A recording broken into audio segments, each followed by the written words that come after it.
set for game number 2. You're seeing Jim Beckler tossing the first ball. He saw disaster for one brief second, Dave.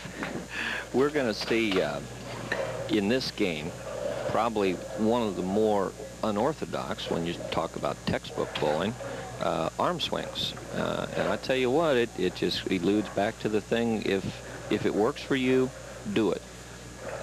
There you see his arm swing go right in front of his face, and you see the ball cut right in front of the 7. Bad way to start the match. Beckler never on TV before, joining the club, making it number 7. In 3 weeks, Dave, we are seeing a lot of first-time bowlers. And here's Don Scudder, whose plane may be pointed toward the BPA US Open, but his mind certainly is right here at the Super Bowl. Sunny state of Florida had him for the first 5 frames of the first game, and then he said, whoa, hey, wait a minute, I got a check I can pick up here today. Makes going to Florida $750 richer. Oh, I tell you what, the BPA and the people, you know, obviously the BPA is nothing without the support of the bowlers and vice versa, but they've reinvested their time and money into the game, and over the years we've seen the prize money escalate on the King of Bowling to $750, and that's fantastic.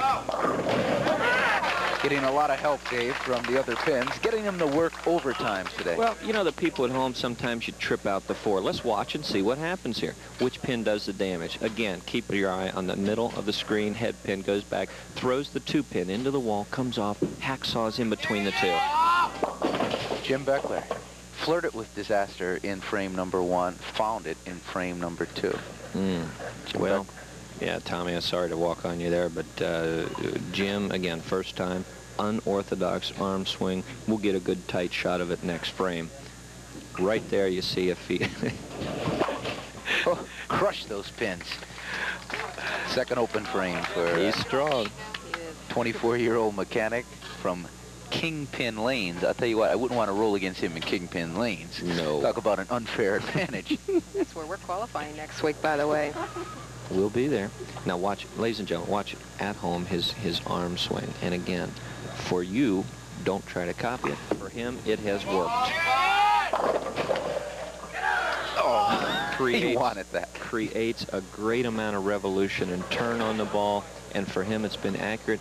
Bo, he's been up there several times this year already, hasn't he, Jim, in the qualifiers? Well, he and Butch Temke seem to have the same pace, because they both bowl early in the day on Saturday, and they're always on the leaderboard or winning something early. And it's you know, he's always there and he's always trying, and he's usually competing.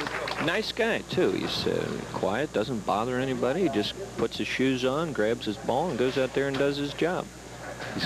Don Scudder's going to do a job right now. He's only been bowling 4 years, too. Au contraire with Mr. Scudder. Good shot. Absolutely great. The picture of perfection right there. Don Scudder has gotten off the plane. He has put his bowling shoes on, and he is giving us the performance that I know he can. Don Scudder now in line for the boat. $11,000. You don't think... He came over and asked me in between matches. He says, is that boat today? I says, yeah, go get it. Take it any week. This is it. He can do it right here. Well, you know, if he doesn't bowl a perfect game, our high game this year is going to be awarded a TV, compliments of the 7-Up company. Right now we've got Daryl Higgins competing with 269. He is our high game on TV so far. Don Scudder leaving the 10 pin, still shooting for the high game, but... Yeah, see him shaking his head there. He didn't, you know, it looked like a bad break to some people, but it was a bad shot. There you see Don Scudder with a 31-pin advantage. Of course, the winner of the Beckler-Scudder match goes on, I keep on saying unenviable task, and it really is when the way Kim Herman is bowling now. I mean, it's a challenge to meet the king, but the way Kim Herman is bowling, it is an unenviable task. Oh, I tell you what, he not only that, he brings 2 Greyhound loads of rooters along with him every week, and that'll rock your frame. Just drive over Coleraine Bowls sometime and watch all the congratulations Kim Herman signs. The place shakes over there when he bowls. Great shot. Great shot. It came 4 frames late, but that's what Jim Beckler did to get here. I want to correct myself before. I'll tell you what, I said 31. It was 41 pins. Don has done a great job in running away with this match so far, but the striking power of Jim Beckler, you just don't want to run away and think you're going to hide with a 2-0 game. Not with a man that size chasing. He could double as a football player, I'm sure. He might have played the game once or twice. Jim Beckler getting that ball a little wide, finishing a little late, and leaving the weak 7. He missed it in the first frame. Let's see if he can cover it up here. Nope. Oh, he knew it. He knew it as soon as he threw it. Exactly. It looks like John Gant missing the 10-pin. He had 7-pin. So, as Jim Beckler misses the 7-pin, we're halfway through game 2. In week number 3 of Hudy BPA King of TV Bowling. When we come back, the rest of this game and then the championship match right after this. The original German broom.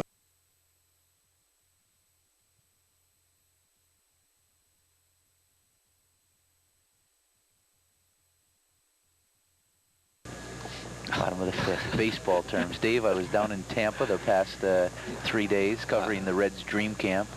And I tell you, you start smelling weather like that, 78, 80 degrees. and then you come back and you see disaster like that. I'll tell you, the wait in between the commercials does not help. You got to have them. We know that, but boy, does it break your momentum. Don Scudder, to that point, had thrown 4 great shots. That one not indicative of his execution today. So, 2 of the 3 pins.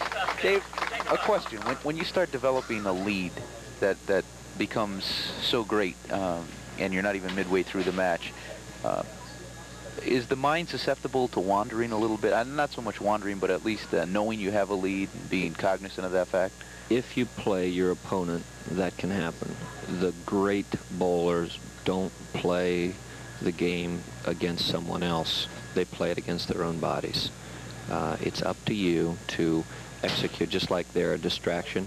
The lights flipped on and off on lane 8. It broke Don's concentration. So he puts the ball down. He's going to start all over again. But to answer your question, no, you cannot let the other opponent's performance affect yours, because he's got nothing to do with you. Don Scudder's got it back together. I'm sure we're going to see a good shot here.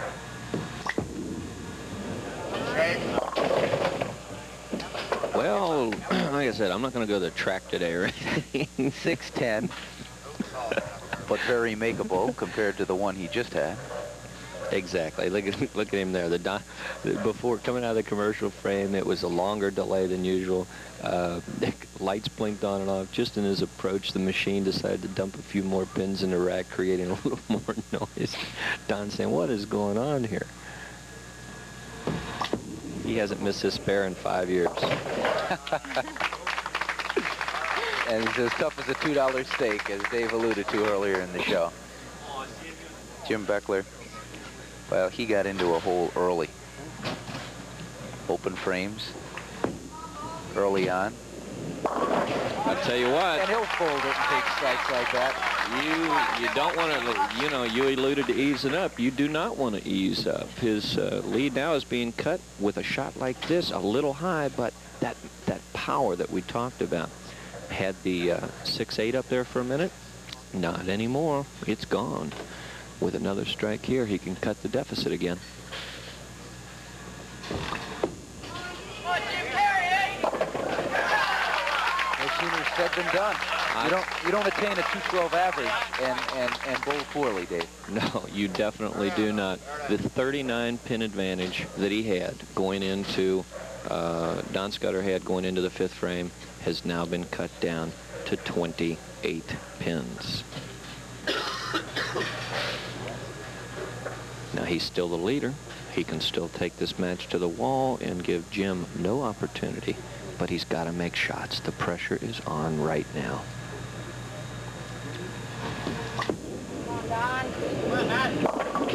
Answers the call. And pressure is part of his game, and he'll take it. You know, you're only seeing 2 of 64 lanes in the Super Bowl here on a bi-level, a rather unique look in bowling. You don't see many of those, Bo. That's correct. It used to be roll and bowl. We had the roller rink, I think, in the downstairs. it was it downstairs? Yeah, roller rink downstairs. And then the upstairs was the bowling lanes, and then of course it was converted. I'm not sure the year, but Gordon Martin and Doug Martin have done a fine job with the establishment, along with Bob Snodgrass Sr., the manager, and Maureen Snodgrass, the program coordinator for Super Bowl. And another 10-pin fall right there, Dave. I tell you what, the pressure's on, so what are we going to see? We're going to see Don Scudder throw a light shaker to loosen him up, and then we're going to see him label the pocket. 10 pins in the pit, every pin doing its job. There you see it, perfection personified. Jim has got to throw the rest of them to be in this match. And he does. I have a feeling the next time we see Jim Beckler on this show, you're not going to see those nerves, the open frames early on. I think he's conquered the lights. You betcha. 29 pins. He is in the hole. 2 frames to go. If he strikes it out, 29 pins is nothing. But he's got to have this all-important 9th frame strike. Boy, there's a leave you don't see very often, Bo. That's called the Greek Church, if I remember correctly. Well, I've called it a few things, and Greek Church wasn't one of them. And you probably can't say the other ones on TV. Oh, boy, this is... Ooh. Oh! What an attempt. What an attempt. I tell you what, that's as close as you're ever going to see come and not make that shot. Don Scudder knows he's all but won the match here. Any kind of a mark in either the 9th or 10th frame, he can go to the washroom in between games. All he needs is any kind of a mark. Well, he's not going to make it easy. No, the 2-4-5 is choppable, but like I said, I haven't seen him miss it in quite a long time. That was an error. Nothing else other than a blatant error in his release. He got lazy. His thumb point was pointed right down at the floor at the release. The ball did not have the roll. Therefore, 2-4-5. Don Scudder, 9th frame. The party's over. He shoots that spare a little unorthodox. He's coming in from the left side of the lane. Right. Well, rather than going across lane where a lot of people shoot it from. I'm glad you brought that up, Bo. There is, you know, that's the way a lot of the bowlers are starting to shoot that spare because of, there you see it, mathematically the match is over. Don Scudder's our winner, but to shoot it on the left-hand side, you're utilizing more of the oil. You can go straighter and therefore cut down the risk of chopping the 2-4 off the 5. Well, he's consistent. Yes, he is. The left side has not been a kind side to Don Scudder today. Nevertheless, as Dave mentioned, mathematically eliminated Jim Beckler. We'll go on to meet Kim Herman. Kim Herman going for the kingship for the 3rd straight week, joining Ray Tucky Perez from last year as a 3-time winner, and also George Barlow. Toward the end of the season, Barlow was rolling some good games, and I'm sure we'll see him back. We know we had the pleasure of seeing Tucky yesterday. He came out, he's in town, and he bowled the qualifier the king. He didn't make the show, or he wasn't sitting on top, but I think he's got a couple cashers in there. Shot 670 something. It's always fun to watch him bowl. He's eligible because he has 21 games in the greater Cincinnati area to qualify. Also, he is not a touring 1 or 2 pro at this point, so he's eligible to qualify if he's in town. He picked up a nice bit of change last year, too. You betcha. You betcha. Tucky's had some tough luck. He's bowled in 5 tournaments so far, and he's cashed in 1. But I'll tell you what, as good as he is, and I'm sure he'll do well, nobody really knows how tough it is out there to make money until you go out and lock horns with the best bowlers in the world. Tucky's representing the city in a fine fashion, and I'm sure he'll do well, but boy, is it tough. He did well last 2 weeks ago in the Showboat out in Vegas. He was sitting in 3rd place his latest Friday. So you can't keep knocking at the door and not have it being open to you. As Jim Beckler rolls out, but it was all academic. Don Scudder, without even touching the 200 mark, wins this one, 197 to 169, and in doing so, will go on